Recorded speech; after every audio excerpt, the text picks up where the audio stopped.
I never imagined I'd find myself standing in front of my own farm, staring in shocked silence as Linda Harper, the self-proclaimed ruler of Oakwood Heights and head of the HOA, dumped gallons of used motor oil into my well, the only source of clean water keeping my farm alive. My pulse quickened, a deep fury rising inside me as the reality of her actions sank in. This wasn't just some spiteful prank. This was war. Every fiber of my being screamed it. I'd spent years building this farm from nothing. It wasn't just a business, it was my life's work, my refuge, a sanctuary from the world's chaos. The farm was more than a paycheck. It was a part of me. I poured my heart into the crops, the animals, the soil. It was my duty, my pride. And now Linda was stripping it all away, one oily drop at a time. I stood there paralyzed, a storm of disbelief and rage churning in my chest. How could someone be so vicious? How could anyone deliberately ruin another person's livelihood, just to flex their authority? Linda didn't care about the fallout. She didn't care who she hurt. She craved power, and she craved it fiercely. This wasn't a simple neighborly spat between a farmer and the HOA president. No, this was her attempt to dominate the entire community. She wanted to back me into a corner, force me to bow to her will, make me buy water from the HOA's private supply. And if that meant breaking laws, poisoning my crops, and shattering my farm's future, she'd do it without a second thought. She had the upper hand, or so she thought, using her position to bend the rules and twist everything in her favor. But she didn't know who she was dealing with. My fists clenched as I watched her, that smug, triumphant smirk plastered across her face. She held the jug of oil, tipping it slowly, relishing every moment as the dark liquid oozed into the well. It was like she was savoring the destruction. But I wasn't about to let her win. I couldn't. I took a step forward, my mind racing, my heart pounding so hard it drowned out everything else. She stood there, so certain of her victory, so convinced said she'd already broken me. For a fleeting second, I wondered if fighting back was even worth it. The well was tainted. The crops that depended on it would die. My farm could collapse under this blow. If I didn't give in to her demands, I'd lose everything. But then something snapped inside me. I wasn't going to let Linda think she could own me. She had no idea who she'd just crossed. I didn't say a word to her, not yet. The anger was too raw, too overwhelming. If I opened my mouth right then, I might have lost it completely. But one thing was crystal clear: I'd make her regret this. She wouldn't get away with obliterating my life. I'd fight back, and I'd make damn sure everyone knew what she'd done. No one could sabotage a man's entire world, his family's future, and walk away unscathed. Linda had made a colossal mistake, and I was going to ensure she paid for it.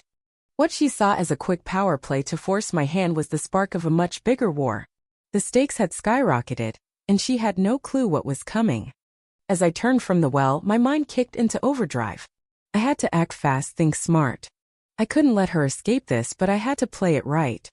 Linda thought she was invincible, but I knew the law. What she'd done wasn't just wrong, it was illegal.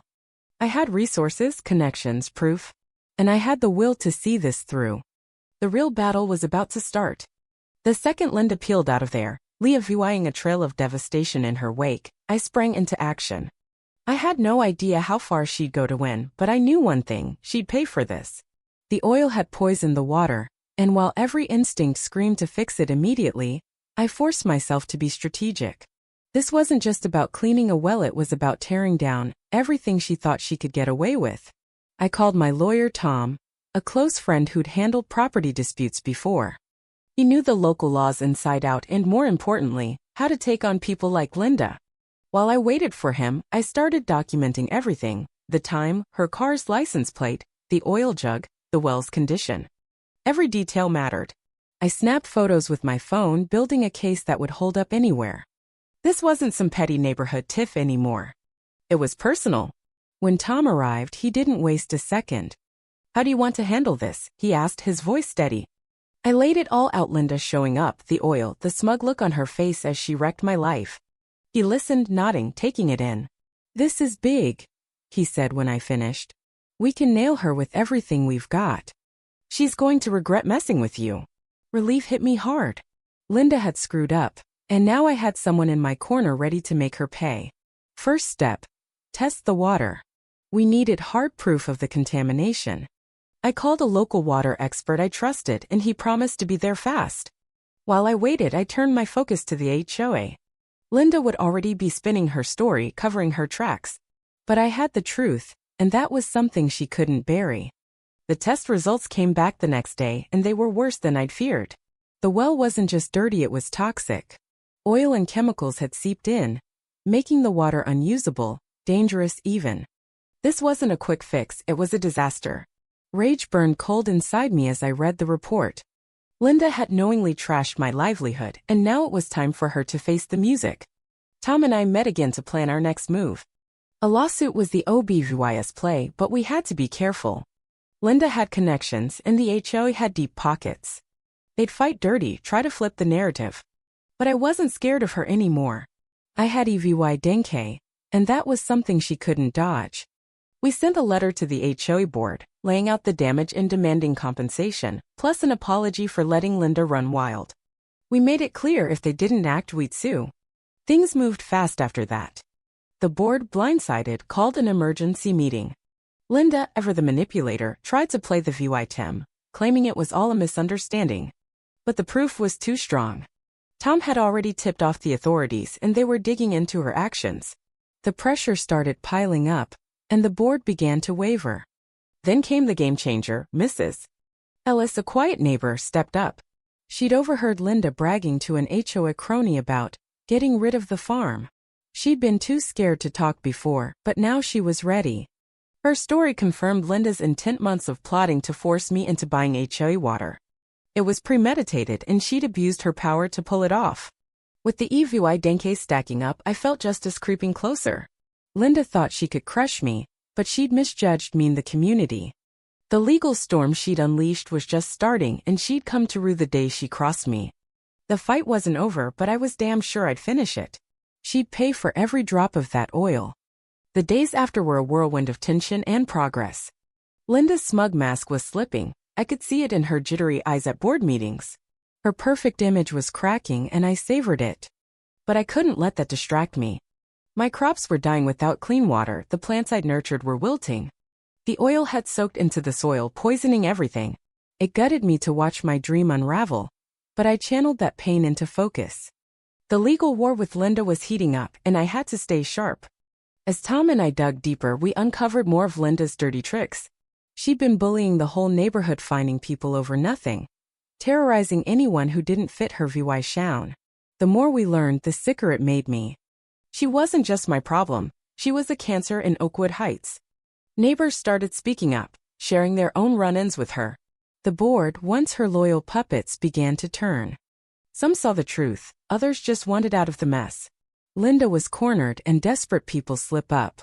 She tried to cut a deal, pay for the damage if I dropped the suit. It was a bribe, not amends. I shot it down.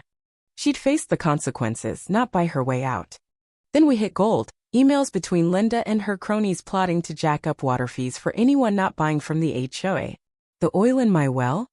No accident, it was their plan to break me. That was the turning point. This wasn't just about my farm anymore, it was about corruption and greed. At the next HOA meeting, Linda's confidence was gone. The board couldn't ignore the EVY Denke and voted her out. Her reign was done. But I wasn't stopping there. I wanted full justice for me, for everyone she'd hurt. As she stormed out, humiliated, I knew the real work was just starting. The farm still needed a savvying, and the legal fight loomed. But we were closer to winning than ever. Months later, the trial arrived. Sitting in that courtroom, I felt the weight of it all. Linda looked small, her arrogance replaced by nerves. Tom laid out our case, her manipulation, the oil, the witnesses. Her defense crumbled, her excuses rang hollow.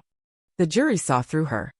When the verdict hit guilty on conspiracy, harassment, and environmental damage, it was everything I'd fought for. Fines, a lifetime HOA ban. Linda was finished. The room buzzed with approval as I exhaled. Justice was mine. The farm's recovery was slow, new water, new crops, but hope grew with it. The community changed too. Linda's chaos had united us. Neighbors once silent now stood tall, demanding a fair HOA. Her downfall didn't just save my farm, it rebuilt Oakwood Heights. She'd tried to break me, but she'd only made us stronger. The fight had been hell, but the truth won. And no one could take that from us.